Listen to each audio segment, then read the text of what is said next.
Will the stock of Nvidia decline? No, is the response. The largest stock market pump in human history is about to occur. To see the price goals, watch the entire video. Thus, Nvidia wasn't the only one. There were many drawbacks yesterday, despite the fact that we all make it seem like Nvidia is the sun and everything revolves around it. They were all distinct drawbacks. I've been telling Nvidia to shut down. I'd adore Nvidia, you see. Everyone is aware of that. Anything's only a stock, so I shouldn't say anything. But I've been saying since the quarter that you have to let it drop. Stay out of this. Last night, I attempted to draw a comparison between it and the Cowardly Lion, who, relies on you guys to stop me essentially before we enter it. And I believe that's how it is. I do. We discussed the Michael Sembelis letter from JP Morgan yesterday. It examined more than just the claim that Nvidia's market dominance and historical margins will face competition. It seems that he believes that some of these use cases should have advanced by now. All right, I think that's fantastic because many people gave incorrect explanations for why it was unavailable yesterday. It's down because Michael Sembelis is one of the most influential strategic thinkers on Wall Street at the moment. He is a friend, yes, but what does it mean? This weekend I got to see his son.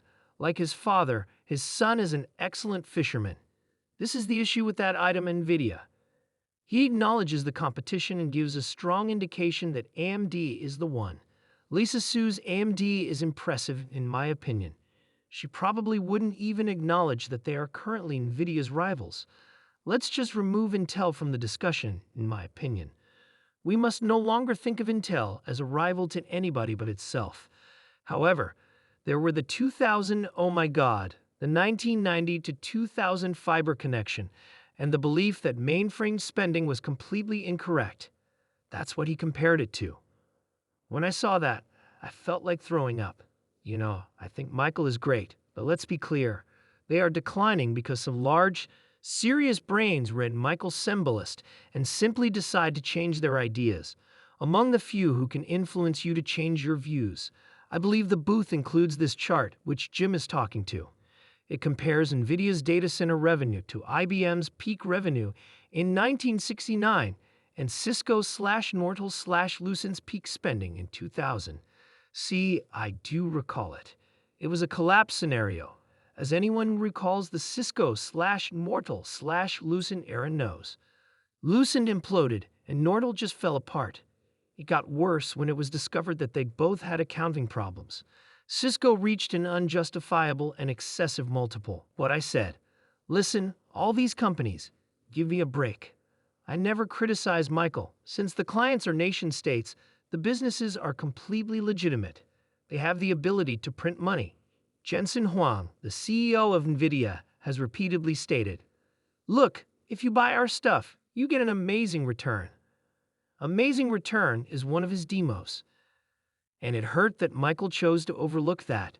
But can we be certain? The thought that it may be mainframe or fiber is so unsettling that it made you think, let's take a step back. This was the period when you should have noticed that many businesses were purchasing Blackwell because they thought they could profit greatly from it. Therefore, I think this was always going to be the case. Rather, we got too little Blackwell, and we began to wonder if these people, who we refer to as tech titans or hyperscalers, were just dreams. In exchange, I would like to know if Mark Zuckerberg is a dreamer. Compared to the others, Meta AI operates a bit more slowly. Therefore, Nvidia is the only method to speed up anything. In terms of Nvidia's power, only the Justice Department appeared to recognize this and went from hold to buy yesterday. Yes, so for the time being, all we have to go on concerning these subpoenas are these headlines from Bloomberg. The idea is, Jim, do they punish clients for not being exclusive? Are they difficult to replace? All right, let's address the subpoena first. Although Bloomberg is doing some excellent reporting, the Justice Department had already expressed interest when I saw that story. Is it truly the case that individuals call and ask, hey, Jensen, could you send us some of those documents? That isn't how it operates. You must use a subpoena in your operations. Everybody gets frightened when they see a subpoena. Woo, we think. No. After all, you can't just phone Colette Kress, the CFO, and ask her to send me 15 million pages of your work. The second issue is that, Let's say you are Nvidia and you are attempting to distribute everything due to a shortage.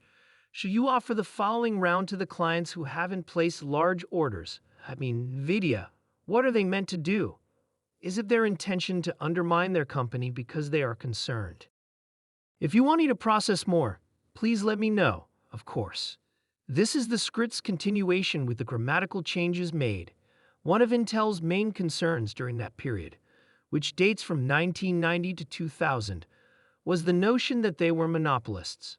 However, they were fortunate to have AMD, which allowed them to always say, "Listen, we have 90%, AMD has 10%. It's unfortunate that Nvidia is unable to locate someone with 10%. In fact, I believe that Lisa Su was the solution to any antitrust issue. In the same way that AMD was able to save Intel from prosecution, if AMD takes over and repeats the action, Nvidia will be removed. However, they cannot just send them a letter with the words "send." They must use the concept of a subpoena. That is what they must do. The question of what to do when supplies are limited is another one Nvidia faces. Who gets to go to the next round? Do you give items to your little customers or do you target your large clients? That is the equal of socialism of orders, if that is what they desire. Yes, you do believe they have prepared responses to any questions the DOJ may have. The brief statement from Nvidia that I found most endearing was, "Look, we worked really hard, and we have this position." We now know from Google that a person's misuse of the monopoly is what defines them as a monopolist, yet anyone can be a monopolist. And keep in mind that we must return to the original cause of this incident. Standard Oil was the brand. They controlled the whole market, and if a new competitor emerged, they simply undercut them and eliminated them. This isn't taking place. There are no rivals for them. What would you do then? If you were the Justice Department and you targeted a business that had no rivals, it appears that they don't care. For example, Apple is exceptional, so perhaps we ought to have a look at them. Is that truly the objective, after all? Jonathan Cantor must deal with the reasons behind Intel's poor AI chips. It wasn't because Nvidia acts like a monopoly. They prevailed in court when Google was accused of engaging in monopolistic practices. This case is far more difficult. One man's margin is another man's opportunity, as the adage goes. Correct? Although it's 90% of this corporation, it's not 100%. However, because of their enormous margins in the 30s and 40s, we never forget U.S. Surgical, which was simply the greatest. Then J&J abruptly entered the stapling industry. Their margins were 18% when they arrived, which was significantly greater than what they typically do. Therefore, a firm may enter the market with margins that are significantly better than those of Nvidia, but still lower than those of the company now.